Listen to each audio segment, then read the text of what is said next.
ഓജോ board മാത്രമല്ല, നമുക്ക് മന്ത്രവാദം, ആഭിചാരം, പലതരം നിഗൂഢ വിദ്യകൾ, ഇതൊക്കെ എല്ലാ കാലഘട്ടത്തിലും സംസ്കാരങ്ങളിലും പാരമ്പര്യത്തിലും ചരിത്രത്തിലും ഒക്കെ നമുക്ക് കാണാൻ പറ്റും.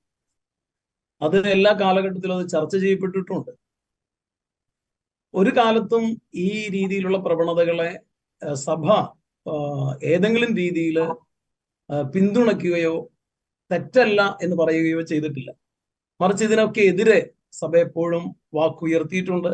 അതിനുള്ള ശ്രമങ്ങളും സഭയുടെ ഭാഗത്തു നിന്നുണ്ടായിട്ടുണ്ട്.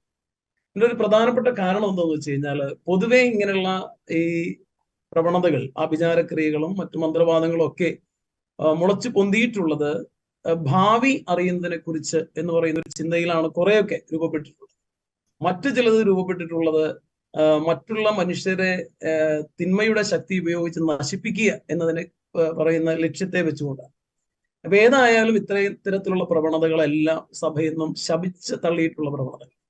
അതിനൊരു പ്രധാനപ്പെട്ട കാരണം എന്താണെന്ന് വെച്ച് കഴിഞ്ഞാൽ, ഇപ്പൊ ഓജോ ബോർഡിലേക്ക് അതിനെക്കുറിച്ച് ചിന്തിച്ചാലും, ഓജോ ബോർഡിനെ കുറിച്ച് ധാരാളം സിനിമകൾ ഇറങ്ങിയിട്ടുണ്ട്. മലയാളത്തിൽ അധികം ഇല്ലെന്നേ ഉള്ളൂ. മലയാളത്തിൽ തന്നെ അപരിചിതൻ എന്നൊരു സിനിമ ഇതിനു മുമ്പ് ഉണ്ടായിട്ടുണ്ട്. അതേസമയം മറ്റു ഭാഷകളിൽ ധാരാളം സിനിമകളും ധാരാളം സാഹിത്യകൃതികളും, പ്രത്യേകിച്ച് നോവലുകള്, ധാരാളം എപ്പിസോഡുകള്, കാവ്യങ്ങള്, ഇതെല്ലാം ഉണ്ടായിട്ടുണ്ട്. അപ്പൊ ഇത് എന്നും ആളുകൾക്ക് വലിയൊരു ക്യൂരിയോസിറ്റി ഉണ്ടാക്കുന്ന രീതിയായിട്ട് വളർന്നു വന്നിട്ടുണ്ടായിട്ടുണ്ട്.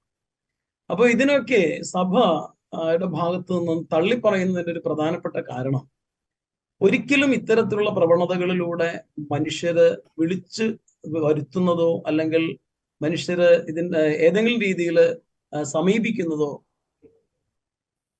ദുഷ്ടാരൂപി എന്ന് നമ്മൾ വിളിക്കുന്ന, അല്ല സാത്താൻ എന്ന് സഭ പഠിപ്പിക്കുന്ന ആ ഒരു വ്യക്തിയെയാണ്.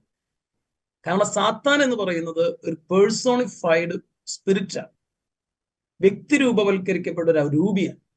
അപ്പൊ അതുകൊണ്ട് സാത്താനെ ഒരു തിന്മയുടെ ശക്തിയായിട്ട്, അന്ധകാരത്തിന്റെ തലവനായിട്ടാണ് എന്നും സഭയുടെ പ്രബോധനങ്ങളിലൂടെ സഭ പഠിപ്പിച്ചിട്ടുള്ളത്. കാറ്റഗിസം ഓഫ് ദ കാത്തലിക് ചർച്ചിൽ കൃത്യമായിട്ട്, പ്രത്യേകിച്ച് പാരഗ്രാഫ് നമ്പർ 391 കൃത്യമായിട്ട് സഭ പഠിപ്പിക്കുന്ന ഒരു കാര്യമുണ്ട്. സാത്താൻ എന്ന് പറയുന്നത് ഒരു സൃഷ്ടിയാണ്. വാസ്തവത്തിൽ ഒരു നല്ല സൃഷ്ടിയായിരുന്നു. ആ നല്ല സൃഷ്ടിയായ ഒന്നിനെ, അതിങ്ങനെ പറയാ, ആദ്യം നല്ല ഒരു ദൈവ സൃഷ്ടിയായ മാലാഖയായിട്ടാണ് സാത്താന്റെ അല്ലെങ്കിൽ സാത്താന്റെ അസ്തിത്വം ഉണ്ടായിട്ടുള്ളത്. അത് ദൈവത്തിനെതിരെ, ദൈവിക പദ്ധതികൾക്കെതിരെ പ്രവർത്തിച്ചപ്പോഴാണ് സൈറ്റനിക് ആവണം. അപ്പോ എന്നും സാത്താന്റെ താല്പര്യവും അത് തന്നെയാണ്, ദൈവിക പദ്ധതികളെ തകിടം മറിക്കുക എന്നുള്ളതാണ്. ഇതാണ് നമ്മൾ കാണുന്ന യേശുവിന്റെ മനുഷ്യാവതാര കാലത്ത്. ആദ്യം യേശു തന്റെ പരസ്യ ജീവിതം ആരംഭിക്കുമ്പോൾ പിശാച് മരുഭൂമിയിൽ പരീക്ഷിക്കുന്നു എന്ന് പറയുന്നത് യേശുവിനെ ദൈവപുത്ര എന്ന് വിളിച്ചുകൊണ്ടാണ്. അപ്പൊ ദൈവപുത്രനാണ് യേശു എന്ന് ആദ്യം തിരിച്ചറിയുന്നത് സാത്താൻ തന്നെയാണ്. അങ്ങനെ തിരിച്ചറിയുന്ന സാത്താൻ യേശുവിന്റെ ദൈവിക പദ്ധതികൾക്ക്, പ്രത്യേകിച്ച് സഹനം, മരണം, ഉദ്ധാനം വഴി നേടിയെടുക്കുന്ന മനുഷ്യകുലത്തിന്റെ രക്ഷയ്ക്ക് വിരുദ്ധമായിട്ട്, അതിന് തടസ്സം നിന്ന് പ്രവർത്തിക്കുന്നു എന്നുള്ളതാണ്. ഇതാണ് സാത്താൻ എന്നും എല്ലാ കാലത്തും ചെയ്തിട്ടുള്ളത്. ദൈവിക പദ്ധതികൾക്ക് വിരുദ്ധമായി പ്രവർത്തിക്കുക, അതിന് ആളുകളെ പ്രേരിപ്പിക്കുക. ഇതാണല്ലോ ആദിപാപത്തിലും സംഭവിച്ചു എന്ന് നമ്മൾ പറയുന്നത്.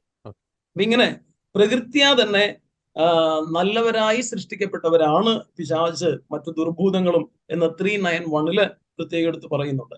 അതേസമയം ഇവർക്ക് ഇനി ഒരിക്കലും ഒരു മനസ്താപം സാധ്യമല്ല.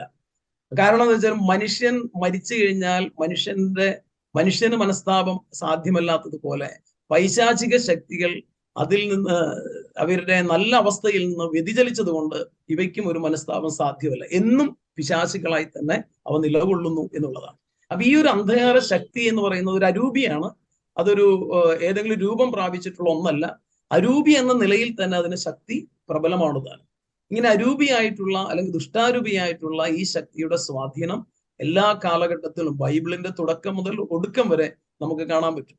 തന്നെയല്ല, ഈ നന്മയും തിന്മയും തമ്മിലുള്ള ഒരു യുദ്ധം നിരന്തരം ബൈബിളില് പ്രബലമാണ്. പ്രത്യേകിച്ച് ബൈബിളിലെ അവസാനത്തെ പുസ്തകം, വെളിപാടിന്റെ പുസ്തകത്തില് അന്തിമ വിജയത്തെ കുറിച്ച് പറയുമ്പോൾ അത് പ്രകാശത്തിന്റെ വിജയമാണ്. ദൈവത്തിന്റെ കുഞ്ഞാടായി യേശു ക്രിസ്തുവിന്റെ മരണത്തിന്റെ മേലും പാപത്തിന്റെ മേലും ഒക്കെയുള്ള ആധിപത്യത്തിന്റെ വിജയമാണ് എന്ന് വെളിപാട് പുസ്തകത്തിലൂടെയും നമുക്ക് വ്യക്തമാവുന്നത്. അപ്പൊ ഞാൻ പറഞ്ഞു വരുന്നതിന്റെ അർത്ഥം, ഈ ഇല്ലുമിനാത്തി ആയാലും ഫ്രീമേസൺ ഗ്രൂപ്പ് ആയാലും ബ്ലാക്ക് മാസ് ആയാലും ഓജോ ബോർഡ് ആയാലും അല്ലെങ്കിൽ ഇത്തരത്തിലുള്ള ആഭിചാര ക്രിയകളായാലും ഇതെല്ലാം മനുഷ്യരെ ദൈവത്തിൽ നിന്ന് അകറ്റുന്നതും കൂടുതൽ തെറ്റിലേക്കും നാശത്തിലേക്കും കൊണ്ടുചെല്ലുന്നതുമാണ്. കാരണം ഇതിലെല്ലാം ഒരിക്കലും ഒരു കാര്യം കൂടെ അതിനോട് കൂട്ടിച്ചേർക്കേണ്ടത്, മനുഷ്യ ആത്മാവിനെ ഓജോ ബോർഡിലൂടെ വിളിച്ചു വരുത്തുന്നു എന്ന് നമ്മളിപ്പോ രോമാഞ്ചം എന്ന സിനിമയിലായാലും മറ്റേ അപരിചിതൻ എന്ന സിനിമയിലായാലും മറ്റു സിനിമകളിലൊക്കെ കാണുന്നത് മനുഷ്യാത്മാക്കളെ വിളിച്ചു വരുത്തുന്നു. ഒരിക്കലും മനുഷ്യാത്മാക്കളെ വിളിച്ചു വരുത്താനായിട്ട് സാധ്യമല്ല, ഒരാൾക്കും സാധ്യമല്ല. അത് വളരെ വ്യക്തമാണ്, ബൈബിളിൽ നിന്നൊക്കെ നമുക്ക് വ്യക്തമാണ്. ഒരിക്കലും മനുഷ്യാത്മാക്കളെ വിളിച്ചു വരുത്താനായിട്ട് സാധ്യമല്ല. അതിന്റെ കാരണം എന്ന് വെച്ച് കഴിഞ്ഞാൽ മരിച്ചുപോയ മനുഷ്യരുടെ ആത്മാക്കളെല്ലാം ഷയോൾ എന്ന് പറയുന്ന അവസ്ഥയിലാണ്. അവിടെയാണ് ഈശോ പാതാളത്തിൽ ഇറങ്ങി എന്ന് പറയുന്നതിനെ കുറിച്ച് ബൈബിള് നമുക്ക് കൃത്യമായിട്ട് നമ്മുടെ വിശ്വാസ പ്രമാണത്തിൽ നമ്മൾ ചൊല്ലുന്നു, സഭ പഠിപ്പിക്കുന്നു.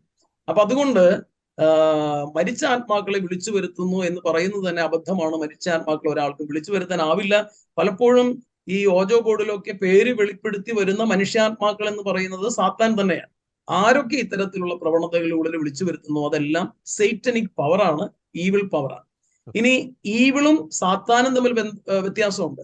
ഈവിൾ എന്ന് പറയുന്നത് അല്ലെങ്കിൽ തിന്മ അല്ലെങ്കിൽ പാപം എന്ന് പറയുന്നത് ഒരു മനുഷ്യൻ ദൈവത്തിന്, ദൈവകൽപ്പനയ്ക്ക് അല്ലെങ്കിൽ ദൈവത്തെ അനുസരിക്കുന്നതിൽ നിന്ന് വിരുദ്ധമായിട്ട് ചെയ്യുമ്പോൾ സംഭവിക്കുന്ന ഒന്നാണ്.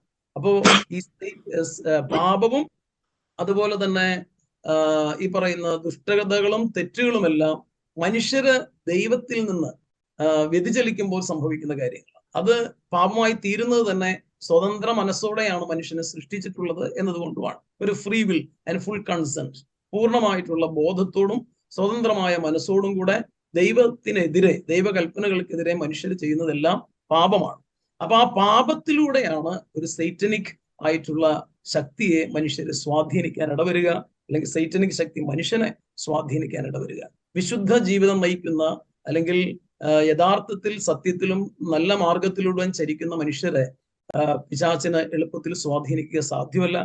അതുപോലെ തന്നെ മാമോദീസ, ക്രൈസ്തവ വിശ്വാസം അനുസരിച്ച് ജ്ഞാനസ്നാനം സ്വീകരിച്ചിട്ടുള്ള വ്യക്തികളെ പിശാചിന് സ്വയമേവ വന്ന് ആക്രമിക്കുക സാധ്യമല്ല. അതിന് ഇത് സ്വീകരിച്ചിട്ടുള്ള വ്യക്തികളുടെ ഈ കൺസെന്റ് വേണം, അല്ലാതെ സാധ്യമല്ല. അപ്പൊ നമ്മള് ഈ സമീപിക്കുന്നത് എപ്പോഴും ഈ പേഴ്സോണിഫൈഡ് ഒരു സ്പിരിച്വൽ ബീയിങ് ആണ് സാത്താൻ എന്നുള്ള അസ്തിത്വത്തെയാണ്.